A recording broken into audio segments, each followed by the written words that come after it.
Hello বন্ধুরা, তোমরা সবাই কেমন আছো? গত শনিবারে বাপের বাড়িতে পাড়ার ঠাকুরের বাবা পুজো মানসিক করেছিল যে একটু পুজো করবে।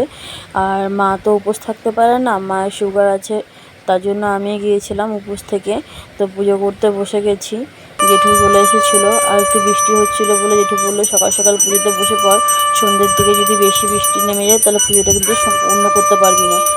আর ওই জন্য আমি তার বেলা বলতে 6টার সময়তে বসেছিলাম, তখনও পরিষ্কার, যেখানে 6টার সময় অতটা অন্ধকার হয় না, তো 6টার সময় পুজোয় বসে গেছিলাম। আর ফল প্রসাদ দেখো অল্প অল্প কাটা, কেউ ভেবো না যে অল্প অল্প করে প্রসাদ দেওয়া হয়েছে, কেন বাইরের ঠাকুরের পুজোতে তো সবাই প্রসাদ খায় না, আর অনেকে আসতেও যায় না।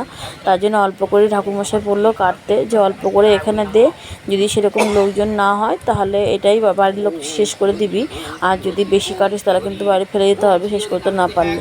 তো তোমাদের ভিডিওটা কেমন লাগলো দেখতে থাকো, আর ভালো লাগলে একটা লাইক একটা কমেন্ট করতে ভুলো না।